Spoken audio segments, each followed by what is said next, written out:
இப்பா இன்னைக்கு பார்த்தோன்னு வச்சுக்கோ, அணு மாதிரி இதான். அணு மாதிரியை பத்தி நிறைய அந்த அட்டாமிக் மாடல் இருக்குல்லடா, ஆட்டத்தோட ஒரு மாடல். இப்ப பார்த்தோம்னா நமக்கு ஆட்டம் பாம்பை யாருமே கண்ணால பார்த்தது கிடையாது. இப்போ வைரஸ் பாக்டீரியா இருக்குல்ல, அதுவே கொஞ்சம் நுண்ணியது மைக்ரோ ஆர்கானிசம் சொல்றோம்ல, அதை பாக்குறதுக்கேவும் நமக்கு special kind of equipments microscope தேவைப்படுதுல. மைக்ரோஸ்கோப் வச்சுதான் அதெல்லாம் பார்க்க முடியுது. அதை காட்டிலும் 10,000 மடங்கு ஒரு வைரஸ்ங்கிறது ரொம்ப சின்னது. அந்த வைரஸே பார்த்தோம்னா ஒரு மில்லியன் பில்லியன் கணக்குல அணுக்கள் இணைஞ்சுதான் உருவாயிருக்கும். புரியுதா? அப்போ அதுல ஒரு அணுவை நம்ம எடுத்து பார்க்க முடியுமா? இந்த சாக்பீஸ் இருக்குல்ல, இதுல இருக்க ஒரு துகள்லயே 1 கோடி அணுக்கள் இருக்கும். அவ்வளவு சின்னது. புரியுதா? மைக்ரோஸ்கோபி பார்ட்டிகள்ங்கிறது. புரியுதா? மைக்ரோஸ்கோப் நம்ம வைரஸ் பாக்டீரியா பார்க்க முடியல. அப்ப இத பத்தி நம்ம தெரிஞ்சுக்கணும், ஒரு ஐடியா வச்சுட்டு தெரிஞ்சுக்கணும். இப்ப இவ்வளவு எக்யூப்மெண்ட் இருக்கு, நம்ம ஒரு எக்ஸ்பெரிமெண்ட் பண்ணி பாக்குறதுக்கு இவ்வளவு எக்யூப்மெண்ட்ஸ் இந்த காலத்துல இருக்கு. ஆனா அப்போ 18th செஞ்சுரியில பார்த்தோம்னா அவ்வளவா எக்யூப்மெண்ட்ஸ் கிடையாது. ஆனா சயின்டிஸ்ட் நிறைய இருந்தாங்க, ஐடியா நிறைய இருந்துச்சு. அப்போ ஒருத்தவங்க ஒரு ஐடியா ப்ரொபோஸ் பண்றாங்க. அப்ப எது அதுல கரெக்டா இருக்கு, எது ஓரளவுக்கு ஒத்து போகுது அப்படிங்கறத அப்படியே ஸ்டெப் பை ஸ்டெப்பா வளர்ந்து வந்திருக்கும். ஒரு காலத்துல இந்த ஆட்டத்தை எப்படி அந்த பாசிலேட் பண்றாங்கன்னா, ஆட்டம் இஸ் இன்டிவிசிபிள் அப்படின்னு சொல்லிட்டு அணுவை பிளக்க முடியாது அப்படின்னு சொல்லி வச்சிருந்தாங்க. அதுக்கப்புறம் இப்ப ஆட்டம் பாம்பு வந்துருச்சுல, எப்படி இந்த ஆட்டம் பாம்பு குரோசிமா நாகாசாகி அதெல்லாம் ஆட்டம் பாம்பு போட்டு தானே அழிச்சாங்க. அப்ப ஆட்டத்தை அணு பிளக்க முடியுங்கிற அடிப்படையிலான அந்த தத்துவம் இயங்குது. புரியுதா? அப்ப அது மாற்றி அமைக்கப்பட்டுச்சு. அணுவை பிளக்க முடியாங்கிறது அணுவை பிளக்க முடியும்னு மாற்றி அமைக்கப்பட்டுச்சு. புரியுதா? இன்னும் சொல்ல போனா இப்ப இருக்க கொள்கைகளையும் நீங்க சரியா புரிஞ்சுக்கிட்டீங்கன்னா மாற்றி அமைக்கலாம். சயின்டிஸ்டோட வேலையே அதுதான். ஒரு விஷயத்தை எப்படி மாற்றி அமைக்க முடியும்னா, அதை பத்தி தெளிவான ஐடியா இருந்தாதே, அவங்க சொன்னது என்னங்கிறத உனக்கு தெளிவா படிச்சு முடிச்சாதே நீங்க ஏதாவது புதுசா உருவாக்க முடியும். புரியுதா? அது மாதிரி இந்த ரூதர் போர்டுங்கிறவர் ஃபர்ஸ்ட் ஒரு ஐடியா சொல்லியிருப்பாரு. ரூதர் போர்டு சில விஷயங்களை சொல்லியிருப்பாரு. ஜே தாம்சன் ஒரு மாதிரி சொல்லியிருப்பாரு. கடைசியில இது இப்படி இல்லப்பா அப்படின்னு ஒன்னொன்னா மாறிக்கிட்டே வரும். இப்ப இருக்க அக்செப்டன்ஸான ஒரு விஷயம்னா இந்த போர் மாடல் கொஞ்சம் அக்செப்ட் பண்ணிக்கிற மாதிரி இருக்கும். இப்ப ரூதர் போர்டோட ஒரு சோதனை கொஞ்சம் ஏத்துக்கிற கூடியதா இருக்கும். அதை ஏன் ஏத்துக்கிறோம், ஏன் ஏத்துக்கிற முடியாது, அதாவது அதோட நிறைகள் குறைகளை இந்த எக்ஸ்பெரிமெண்ட் சொல்லும். இந்த இதுக்கு நீங்க தெரிஞ்சுக்கிறது என்னன்னா, ஆல்பா பார்ட்டிகல்னா என்னன்னு தெரிஞ்சுக்கணும். ஃபர்ஸ்ட் ஆல்பா பீட்டா காமா கேள்விப்பட்டிருக்கியா? Radiations. Alpha beta gamma radiations. இதை நீ 10th படிச்சிருப்ப. ஆல்பா பீட்டா காமா கதிர்களின் பண்புகளை ஒப்பிடுக அப்படின்னு படிச்சிருக்கியா? அதுல பாத்தீங்கன்னா ஒரு அணுவானது ஆல்பாத்துக்குள்ள உமிழ்றப்ப, அதாவது எமிட் பண்றப்ப அணியன் எத்தனை குறையும், நிறையன் எத்தனை குறையும், அது நீங்க படிச்சு பண்ணா கவனிப்பா. யுரேனியம் 238, அணியன் 92. நிறையன் எத்தனை குறையும்? நிறையனை ஏன்னு குறிக்கணும், அணியனை இஜட்னு குறிக்கணும். அணியன் எத்தனை குறையும்? 2 குறையும். புரியுதா? நிறையன் 4 குறையும். புரியுதா? மிச்சம் இருக்குது. இப்ப இது குறைஞ்சிருக்குல, இங்க 4 இங்க 2 குறைஞ்சிருக்குல, அதான்டா ஹீலியம். ஹீலியம். புரியுதா? 2. இப்ப இப்படி சொல்றோம்ல, இப்ப யுரேனியம் தோரியம். யுரேனியம் 238, 4 -4 இங்க பார்த்தோம்னா 92 -2 இப்படித்தான் மாறணும். 234 90 இப்படித்தானே மாறணும். புரியுதா? இங்க பார்த்தோம்னா தோரியமா மாறி இருக்கும். ஒரு எலமெண்ட் அப்படியே கம்ப்ளீட்டா இன்னொரு எலமெண்டா மாறி இருக்கும். பாத்தியா? டோட்டல் டிஃபரெண்ட் இருக்கா? இத வச்சுதான்டா ஒரு காலத்துல பார்த்தோன்னா எப்படி தகரத்தை தங்கமா மாத்தலாம் அப்படின்னு பிளான் எல்லாம் போய்கிட்டு இருந்துச்சு. இந்த கெமிஸ்ட்லாம் அதுல ரொம்ப இன்வால்வ் ஆகிட்டு இருந்தாங்க. இந்த அதுல இருக்க புரோட்டான் எலக்ட்ரான் சேஞ்ச் பண்ணி விட்டோம்னா இது தகரம் தங்கமா மாறிடும். இது பாசிபிள். இப்ப கூட ஒரு ரீசெண்டா ஒரு செய்தி வந்துச்சு, தங்கத்தை மாத்திட்டாங்க அப்படின்னு, தங்கமா மாத்திட்டாங்க தகரத்தை அப்படின்னு சொல்லிட்டு, வேற வேற மெட்டலை இப்படி மாத்திட்டாங்க அப்படிங்கிறது. புரியுதா? இது பாசிபிள் தான். ஆனா நம்ம அப்படி வந்துட்டா என்ன ஆகும்? எக்கனாமி எந்த அளவுக்கு சரியும்? கேஜிஎஃப் படம் பாத்தீங்களா? அந்த தங்கத்துக்கு எப்படி வார் நடக்குது, எப்படி அந்த ஒரு நாட்டோட எக்கானமியை எப்படி டெவலப் பண்ணுது இதெல்லாம் இருக்குல்ல. இப்படி வந்துட்டு என்ன ஆகும், நம்ம வீட்டுல தகரம் கூட இந்த மாதிரி தங்கத்துலயும் போட்டிருப்போம், அந்த மாதிரி ஆகி போகும். அதனால இதை வந்து அவ்வளோ கொண்டு வர்றது நல்லது இல்லை. இது வந்து பயாலஜில இந்த ப்ராசஸ் ஒன்று இருக்குப்பா. பயாலஜி நம்ம இப்ப செய்யறோம்ல, என்னன்னு கேட்டோம்னா இது வந்து நான் சொன்னேன்ல, ஒரு சில இடத்துல மட்டும்தானே நம்ம வந்து புரோட்டான் நியூக்ளியஸை பத்தி படிப்போம். மற்ற இடத்துல எல்லாமே நம்ம எதை பத்தி படிப்போம்னா எலக்ட்ரானை பத்தி தான் படிப்போம். கெமிஸ்ட்ரியை பொறுத்த அளவுக்கு அந்த நியூக்ளியர் கெமிஸ்ட்ரி, நியூக்ளியர் பிசிக்ஸ், இந்த டாபிக் வர்ற பத்தி நம்ம அந்த நியூக்ளியஸ்குள்ள டச் பண்ணுவோம். இதான் அந்த மாதிரி ஒரு இது. நியூக்ளியஸ்ங்கிறது ஒரு ஒண்ணும் கிடையாது. பயாலஜிலே நீ நியூக்ளியஸ்ங்கிற வார்த்தையை கேள்விப்படு, உட்கருங்கிற வார்த்தை கேள்விப்பட்டிருப்ப, பயாலஜில கேள்விப்படுத. இந்த மைட்டோகாண்ட்ரியா, பசுங்கனியம், உட்கரு, உட்கருங்கிறது வேற ஒண்ணும் கிடையாது. டிஎன்ஏ இல்லைன்னா ஆர்என்ஏ, இதுவே உட்கரு. அந்த உட்கருவை மாத்தணும்னா ஒரு பீசிஸ் இன்னொரு பீசிஸா மாறிடும். இதுதான் குரங்க வந்து மனிதனை மாத்தோம்னா அந்த உட்கருவை மாத்தணும்னா போதும், மாறிக்கிறோம். அதே ப்ராப்பர்ட்டி இங்கே இருக்கும். நான் ஏற்கனவே சொல்றீங்கல்ல, தனிமங்களும் மனிதர்கள் மாதிரி தேப்பா. அதுவும் வந்து இந்த பொறாமப்படுறது, ஒரு ஃபீலிங் மாதிரி இழுத்து வச்சுக்கிறது, எலக்ட்ரான், இதெல்லாம் வந்து நடக்கும். அது மாதிரி ஒரு கேரக்டர் தான் இங்கேயும். இதுல வந்து உட்கருவ அந்த நியூக்ளியஸ்ல இருக்க அந்த புரோட்டான அந்த நம்பரை சேஞ்ச் பண்ணோம்னா ஒரு தனிமம் இன்னொரு தனிமமும் மாறிடும். புரியுதா? யுரேனியத்தை அப்படியே நிறைய அணியன் போறாம இங்க தோரியமா போட்டிருக்கோம். பாத்தியா? TH போட்டிருக்கோம். புரியுதா? புரியுதுக்கிட்டியா? இப்ப ஆல்பா பார்ட்டிகிள், இந்த ஹீலியம் இருக்குல்லப்பா, ஹீலியம் ஆல்பா பார்ட்டிகிள். புரியுதா? ஹீலியங்கிறது ஆல்பா பார்ட்டிகிள். இப்ப நம்ம ஒரு ஆல்பா கதிர்கள், பீட்டா கதிர்கள், காமா கதிர்கள், அந்த மூணு பண்புகளை ஒப்பிடுறோம்ல. ஒப்பிடுறப்ப என்னன்னா ஆல்பா கதிர்கள் சொல்றப்ப என்ன, இரட்டை நேர் மின்னூட்டம் பெற்ற ஹீலியம் அயனின்னு சொல்லுவாங்க. இரட்டை நேர் மின்னூட்டம் பெற்ற ஹீலியம் அயனி, இதா டபுள் பாசிட்டிவ் சார்ஜ் பீசிஸ். இப்ப நீங்க இந்த சார்ஜஸ் இருக்குல்ல, மின்சுமை, அதை பத்தி ஒரு ஐடியா வந்து உனக்கு வந்து வேணும். இப்ப பாசிட்டிவ் என்ன செய்யும், அட்ராக்ட் பண்ணுமா, ரிப்பல் பண்ணுமா, இழுக்குமா, விளக்குமா? பாசிட்டிவ் சார்ஜும் விளக்கும். நெகட்டிவ் சார்ஜும் விளக்கும். நெகட்டிவ் சார்ஜும் பாசிட்டிவ் சார்ஜும் அட்ராக்ட் பண்ணும், ஒன்னோட அட்ராக்ட் பண்ணும். புரியுதா? இப்ப இதே கான்செப்ட் இங்க வருது. இதுதான் இந்த ரூதர் போர்டோட மாடல் இருக்குல்ல, ஒரு எக்ஸ்பெரிமெண்ட் இருக்குல்ல, ஆல்பா கதிர் சோதனை. இதே இந்த எக்ஸ்பெரிமெண்ட்ல சொல்றாங்க. இது உனக்கு இந்த ஆல்பா கதிரோட ஐடியா இருந்துச்சுன்னா இது வந்து புரியும். இதுதான் இப்ப ஆல்பா கதிரு, பீட்டா கதிரு, காமா கதிர்னா என்னன்னு தெரிஞ்சுக்கிட்டியா? ஆல்பா பீட்டா காமான என்னன்னு தெரிஞ்சுக்கிட்டியாப்பா? பீட்டாங்கிறது ஒண்ணு கிடையாது. பீட்டா கதிர்கள் வெறும் எலக்ட்ரானத்தை அப்படி சொல்லுவாங்க. ஏன்னா அதுல வந்து பீட்டா கதிர் ஒண்ணு உமிழ்ந்துச்சுன்னா என்ன நடக்கும்? அணியன் கூடுமா குறையுமா? ஒண்ணு அது வந்து காமா கதிர்களை உமிழ்ந்தாக்க குறையுமா கூடுமா? பாத்துட்டு வா. அதுக்கடுத்து கவனிப்பா. இப்ப ஆல்பா பீட்டா காமா கதிர்கள் நீ வச்சுக்கோ. காமா கதிர்களுக்கு வந்து ஒண்ணும் கிடையாது. ஏன்னா அதுக்கு வந்து கூடவும் செய்யாது, குறையும் செய்யாது.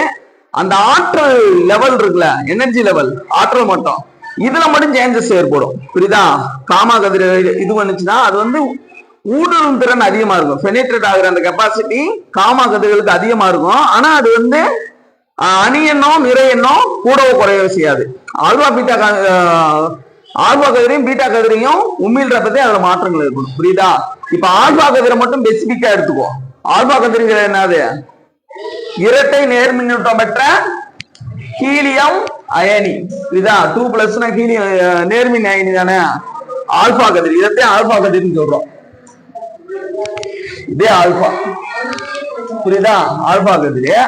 இப்ப அணுவோட அடிப்படை அமைப்பு என்னது? அணுவின் அடிப்படை துகள்கள் என்னது? Electron, neutron. இதை சொல்லிட்டோம். எலக்ட்ரானும் புரோட்டானுக்கும் நியூட்ரானுக்கும் என்னென்ன சார்ஜஸ்? எலக்ட்ரானுக்கு மைனஸ் சார்ஜ், புரோட்டானுக்கு பிளஸ் சார்ஜ், சார்ஜே கிடையாது. புரியுதா? இப்ப இதோட பொசிஷனை சொல்லு. எலக்ட்ரான் எந்த இடத்துல, புரோட்டான் எந்த இடத்துல இருக்கும்? அணுவோட மையத்துல தானே இருக்கும். நியூட்ரானு அணுவோட மையத்துல இருக்கும். எலக்ட்ரான் என்ன செய்யும், ஒரு வட்ட வடிவ பாதையில சுத்தி வரும், அதுக்கு பேரு ஆர்பிட். இது எலக்ட்ரானோட பொசிஷன். புரியுதா? ஒரு ஆர்பிட் மட்டும்தான் இருக்குமான்னு கேட்டா நிறைய இருக்கும். இதான் நம்ம எலக்ட்ரான் அமைப்பு எழுதுறோம், 1s 2s 2p. இதுதான் இதை ஞாபகம் வச்சுக்கப்பா. இதே அணுவோட அமைப்பு இப்படி ஞாபகம் வச்சுக்கோ. இப்ப ஒரு ஆல்பா கதிரை வந்து நம்ம வந்து செலுத்துறதுல வந்து ஆல்பா கதிரை வந்து இப்ப புரோட்டானுக்கு என்ன சார்ஜ், பிளஸ் சார்ஜ். நியூட்ரானுக்கு சார்ஜே கிடையாது. அப்ப புரோட்டானும் நியூட்ரானும் சேர்ந்ததே உட்கரு. புரியுதா? புரோட்டானுக்குதான் பாசிட்டிவ் சார்ஜ் இருக்கு, நியூட்ரானுக்கு எந்த சார்ஜ் இல்லைன்னா இதோட நெட் சார்ஜ் என்னவா இருக்கும், நிகர மின்சுமை என்னவா இருக்கும், நியூக்ளியஸ்க்கு பிளஸ் ஆதே இருக்கும். அப்ப நியூக்ளியஸ் பூரா பிளஸ் தானே இருக்கும். புரியுதா? இது பூரா பிளஸ் சார்ஜ். இப்ப நான் வந்து ஒரு ஆல்பா கதிரை வந்து இங்க வந்து செலுத்துறேன். ஆல்பா கதிர்களை வந்து இங்க வந்து செலுத்துறோம். புரியுதாப்பா? இது ஒரு ஆல்பா கதிர்கள். ஆல்பா கதிருக்கு என்ன சார்ஜஸ் இருக்கும், ஆல்பா கதிருக்கு என்ன சார்ஜ் இப்பதானே சொன்னோம், ஹீலியம் 2+ இரட்டை நேர்மின்னோட்டம் பெற்ற ஹீலியம் அயனிதே ஆல்பா பார்ட்டிகள். புரியுதா? ஆல்பா பார்ட்டிகள் சொல்லி இந்த இடத்துல, ஆல்பா கதிர்கள் சொல்லி இன்னொரு இடத்துல, அதற்கு இந்த டூயல் ப்ராப்பர்ட்டின்னு சொல்றது, இரட்டை பண்பு, இருமை பண்பு. இப்ப இதை வந்து செலுத்துறப்ப என்ன நடக்குதுன்னா, இங்க ஒரு கதிர் போகுது, இங்க ஒரு கதிர் போகுது. இது வந்து ஆட்டத்தோட ஒரு பகுதியில தானே போகுது, இது வந்து ஊடுருவி போகுது. ஏன்னா இங்க வந்து நியூக்ளியஸ் இல்லையில, இந்த ஏரியால போயிருது. இங்கேயும் பாரு நியூக்ளியஸ் இல்லையா, அப்ப ஊடுருவி போயிருது. ஆனா இந்த கதிரை பாருப்பா, இந்த கதிர் தெரியுதா, இந்த கதிர் இப்படி போகுதுன்னா இங்க என்ன இருக்கு, புரோட்டான் இருக்கா, புரோட்டானுக்கு என்ன சார்ஜ், பிளஸ் சார்ஜ். இங்க வர்றதுக்கு என்ன சார்ஜ், இந்த ஆல்பா கதிருக்கு. அப்ப ஒண்ணு பட்டுச்சுன்னா எப்படி இருக்கும், எதிரொலிச்சு வருமா. இதுதான் 180 டிகிரில இங்கிட்டு பட்டு இங்கிட்டு வருதுன்னு அர்த்தம். புரியுதா? இவ்வளவுதான் நேச்சு. இதை பட்டு எதிரொலிக்கிறப்ப இதுல இருந்து என்ன தெரியுதுன்னா, இதுக்கு முன்னாடி தெரியாது புரோட்டானுக்கு என்ன சார்ஜ், நியூக்ளியஸ்க்கு என்ன சார்ஜ், இதெல்லாம் வந்து அவங்களுக்கு தெரியாது. ஒரு எக்ஸ்பெரிமெண்ட்டை வச்சுட்டே அவங்க வந்து ஒரு ஐடியாவுக்கு வருவாங்க. இப்போ வந்து ஆல்பா கதிர்ங்கிறது பாசிட்டிவ் சார்ஜ் டிசிஸ் நமக்கு தெரிஞ்சிச்சு, பாசிட்டிவ் சார்ஜ் இருக்க ஒரு துகள் நமக்கு தெரிஞ்சிச்சு. அதை வச்சு பாஸ் பண்றப்ப இந்த பெரும்பான்மையான பகுதியில வந்து இந்த கதிர்கள் வந்து ஊடுருவி போயிடுது, அணுவோட பெரும்பான்மையான பகுதிகள். ஆனா ஒரு சில குறிப்பிட்ட பகுதியில மட்டும் பட்டு அதே இதுல எதிரொலிச்சு வருது. இதுதான் அப்ப ஆல்பா ரேடியேஷனும் ஆல்பா அந்த நேர்மின்னோட்ட பகுதியும் உன்னோட ஒன்று சந்திக்கிறப்ப அந்த ஒரே பகுதிகள்னால விளக்குது. புரியுதா? அப்ப அதை வச்சு ஒரு ஐடியாவுக்கு வர்றாங்க. புரியுதா? இதுல என்ன ஐடியாவுக்கு வர்றாங்கன்னா, தங்கத்தகடை இதுக்கு வந்து யூஸ் பண்றாங்க. தங்கத்தகடல யூஸ் பண்றப்ப இந்த இச்சோதனையில் பெரும்பான்மையான ஆல்பா கதிர்கள் தங்கத்தகட்டின் வழியே ஊடுருவி சென்றன. ஏன்னா அந்த இடத்துல வந்து வெற்றிடமா இருக்கிறதுனால ஊடுருவி போயிருச்சு. சில ஆல்பா கதிர்கள் சிறிய கோணத்தில் விலகல் அடைகின்றன. சில ஆல்பா கதிர்கள் வந்து சிறிய கோணத்துல லைட் அப்படியே விலகி போகுது. ஆனா மிகச்சில ஆல்பா கதிர்கள் 180 டிகிரி கோணத்துல வந்து நேரடி அப்படியே பட்டு ரிஃப்ளெக்ட் ஆகுது, எதிரொலிச்சு வருது. இதுல இருந்து தெரிஞ்சுக்கிட்டாங்க என்னன்னா, மேற்கண்ட சோதனை உற்றுநோக்கலின் அடிப்படையில் ரூபர் போட்டு பின்வரும் அணு மாதிரியை முன்மொழிந்தார். அவர் ஒரு மாடலை சொல்றாரு. அணுவானது மிகச்சிறிய நேர்மின் தன்மையுடைய அணுக்கருவை கொண்டுள்ளது. புரியுதா? அணுவோட கருவு வந்து மிகச்சிறியதா இருக்கும். அந்த ஹோல் ஆட்டத்தோட அந்த இதை ஒப்பிடுறப்ப அந்த அணு அந்த அணுக்கரு அடைத்துக் கொள்ளும் பகுதி வந்து ரொம்ப ரொம்ப சின்னது. இதுதான் ஒரு கிரிக்கெட் ஸ்டேடியத்தை எடுத்துக்கிட்டோம்னா, அல்லது கிரிக்கெட் பால போய் நடுவுல வச்சுட்டோம்னா எவ்வளவு இடம் இருக்கும். இதுதான் கிரிக்கெட் ஸ்டேடியம் ஃபுல்லா ஆட்டம்னு எடுத்துக்கிட்டோம்னா, அந்த பவுலிங் பிட்ச்லயே அந்த கிரிக்கெட் பாலை வைக்கிற அளவுதே அந்த உட்கருவோட அளவு ரொம்ப ரொம்ப சின்னது. ஆனா அது என்ன சார்ஜ்ல இருக்கும், பாசிட்டிவ் சார்ஜ்ல இருக்கும், பிளஸ் சார்ஜ்ல இருக்கும். இதுதான் அணுவானது ஒரு மிகச்சிறிய நேர்மின்தன்மையுடைய அணுக்கருவை கொண்டுள்ளது. இந்த அணுக்கருவை சுற்றி எலக்ட்ரான்கள் அதிவேகத்தில் சுத்தி வருகின்றன. புரியுதா? எலக்ட்ரானை சுத்தி எலக்ட்ரான்கள் பயங்கரமான ஸ்பீட்ல வந்து சுத்தி வந்துகிட்டு இருக்கு. அதான் நம்ம ஆர்பிட் சொல்றோம். இதேப்பா இது வந்து நிறைகள் ஏன் இந்த கோட்பாடை வந்து நம்ம வந்து ஆதரிக்கணும், அந்த மாடல் வந்து ஏன் சூட்டபிளா இருக்கு அப்படிங்கறதுக்கான நிறைகள். இதுக்கு அடுத்தது ஒண்ணு வருது. அது என்ன கேட்டா, இதை நீ இங்க வந்து நீயாவே எழுதிக்கலாம், புக்ல இல்ல.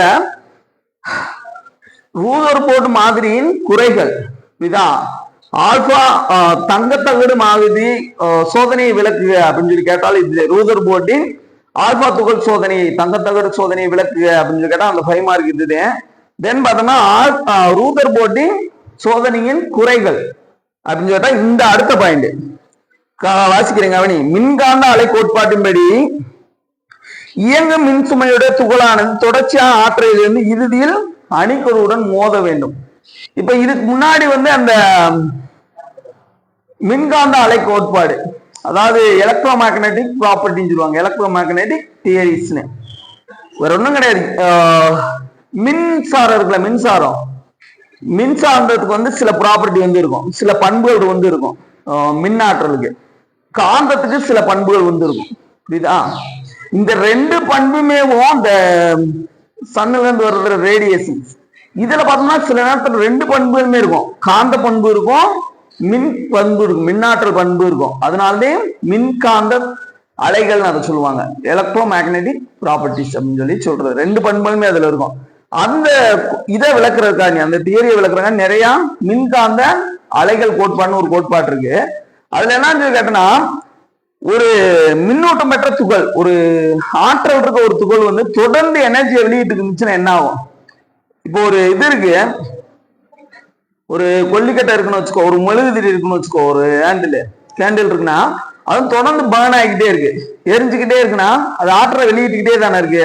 வெளியிட்டு இருக்கப்ப அது அப்படியே இருக்குமா, இல்ல குறைஞ்சிட்டே இது கடைசியில நின்றுமா? கடைசியில நின்று. இதே கோட்பாடு இங்க சொல்றாங்க. என்னன்னா, ஒரு துகள் ஆற்றல் இருக்க ஒரு துகள். ஏன்னா நம்ம இந்த எலக்ட்ரான் அமைப்பு எழுதுறோம்ல, 1s 2s 2p, 1s 2s 2p, 3s 3p, 4s 3d அப்படி போகுதுல. இது ஒரு ஒண்ணும் கிடையாதுப்பா. அந்த ஆர்பிட் இருக்குல்ல, உட்கருவை சுத்தி வருதுல, எலக்ட்ரான் சுத்தி வர அந்த வட்டப்பாதை, அது ஒன்னொன்னுக்கு ஒரு எனர்ஜி இருக்கும். அது எப்படி இருக்குன்னா ஏறு வரிசையில இருக்கும். லோ எனர்ஜி இருக்கிறது ஃபர்ஸ்ட் இருக்கும், ஹையர் அதுக்கப்புறம் எனர்ஜி இருக்கிறது அதுக்கப்புறம் இருக்கும், அதுக்கப்புறம் எனர்ஜி இருக்கிறது அதுக்கப்புறம் இருக்கும். அதுபடி பார்த்தோம்னா எஸ் ஆர்பிட்டால் இருக்குல்ல, அதுக்கு எனர்ஜி கம்மி. எது கூட கம்பேர் பண்றோம்னா பி கூட கம்பேர் பண்றப்ப. அப்புறம் பிக்கு எனர்ஜி ரொம்ப கம்மி, டி கூட கம்பேர் பண்றப்ப. இதுதான் அதுக்கடுத்து எஃப். இது அடிப்படையிலே நம்ம எனர்ஜி, இது எலக்ட்ரானிக் கான்ஃபிகரேஷன், எலக்ட்ரான் அமைப்பு எழுதுறோம். இப்ப இதுல எதுக்கு எனர்ஜி அதிகம், எதுக்கு ரொம்ப எனர்ஜி கம்மி?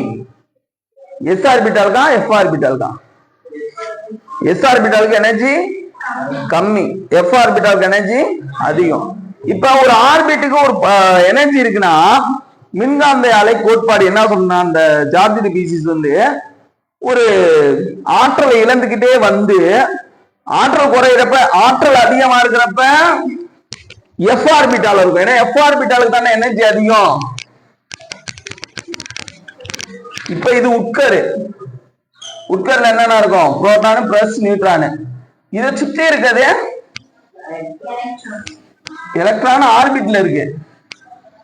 4 இது போட்டிருக்கேன். இது எஃப் ஆர்பிட்டல். ஏன்னா எஸ் ஆர்பிட்டல் பக்கத்துல இருக்கு, எனர்ஜி கம்மி, பிஇ டி எஃப் ஆர்பிட்டல். புரியுதா? இப்ப எனர்ஜி அதிகமா இருந்துச்சுன்னா, எந்த எனர்ஜி அதிகமா இருந்துச்சுன்னா எஃப் ஆர்பிட்டால்ல இருக்கும் எலக்ட்ரான். இப்ப எனர்ஜி சுத்திக்கிட்டே இருக்கப்ப கம்மி ஆயிடுது. அதுக்கடுத்து எனர்ஜி கம்மியானது என்னது? டி ஆர்பிட்டாலுக்கு வருது. அதுக்கப்புறம் எனர்ஜி கம்மியானது என்னது? பி ஆர்பிட்டாலுக்கு வருது. அதுக்கப்புறம் எஸ் ஆர்பிட்டாலுக்கு ஃபைனலா வேற வழி இல்லாம புரோட்டானுக்குள்ள விழுந்து அழிஞ்சு போயிடும். இது எப்படி இருக்குன்னா, எர்த் என்ன செய்யுது? பூமி எதை சுத்தி வருது? சூரியனை சுத்தி வருதா? அது அதே பாதையில தான் சுத்தி வருது. கொஞ்சம் கொஞ்சமா குறைஞ்சிட்டே வருதா? இல்ல இது எதை சூரியனை தான் சுத்தி வருது. பூமியோட எனர்ஜி குறையிறப்ப என்ன செய்யணும்? படிப்படியா குறைஞ்சு குறைஞ்சு குறைஞ்சு போய் சூரியன்ல விழுந்து அழிஞ்சு போயிடும். அப்படிங்கிற மாதிரி இந்த கோட்பாடு இருக்கும்.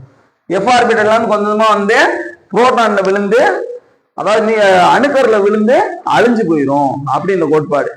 கிட்டத்தட்ட இந்த குவாண்டம் மெக்கானிக்ஸ், அதுவும் இந்த சோலார் சிஸ்டம் இருக்குல்ல, எல்லாம் கிட்டத்தட்ட ஒரே மாதிரி கொண்டு வந்திருப்பாங்க. ஆனா இப்ப பூமி போய் சூரியன்ல விழுந்து அழிஞ்சு போதா? இல்ல. அதே மாதிரி ஒரு அணுவும் ஸ்டேபிளா இருக்குல்ல, ஒரு எலக்ட்ரான்கள் சுத்துதுன்னா ஒன்னும் சுத்திக்கிட்டே தானே இருக்கு, அது போய் விழுந்து அழிகிறது இல்லை, அப்படியே தானே இருக்கு. கொஞ்சமா இவரோட கோட்பாட்டு மணி என்னன்னு பார்த்தோம்னா எஃப் ஆர்பிட்டாலு, பி ஆர்பிட்டாலு, டி ஆர்பிட்டாலு, எஸ் ஆர்பிட்டால போய் கடைசியில உட்கர்ல விழுந்து அழிஞ்சிரும். இதே ஒரு சொன்ன கோட்பாடு. ஆனா இப்படி நடக்கிறது இல்லை, அதனால இதை நிராகரிச்சுட்டாங்க. புரியுதா? இதே ரூதர் போர்டு மாதிரியோட நிறை குறைகள் இதா சிம்பிளான ஒரு இதுப்பா. கான்செப்டை மட்டும் நீ புரிஞ்சுக்கோ. ஆல்பா துகள்னா என்னன்னு தெரிஞ்சுக்க. தங்கத்தகடு சோதனை வழியா ஒரு எக்ஸ்பிளைன் பண்றாங்க. ஆல்பா துகளை பாஸ் பண்றாங்க. ஆல்பா துகளை பாஸ் பண்றாங்க. ஆல்பா ரேடியேஷனை பாஸ் பண்றாங்க. அப்ப சில இது குறுகிய கோணத்துல விலகல் அடையுது. ஆனா ஒரு சில இது ஊடுருவி போயிருது, அந்த அணுவே ஊடுருவி போகுது. ஆனா ரொம்ப கொஞ்சமான சில ரேடியேஷன் என்ன செய்யுதுன்னா 150 டிகிரில எதிரொலிக்குது. அது மூலம் என்ன செய்யறாங்கன்னா அணுவோட மையத்துல நேர்மின் சுமையுடைய ஒரு பகுதி இருக்கு, அது அணுக்கரு என்று அழைக்கப்படுது அப்படிங்கிற ஐடியாவுக்கு வந்துடுறாங்க. புரியுதா?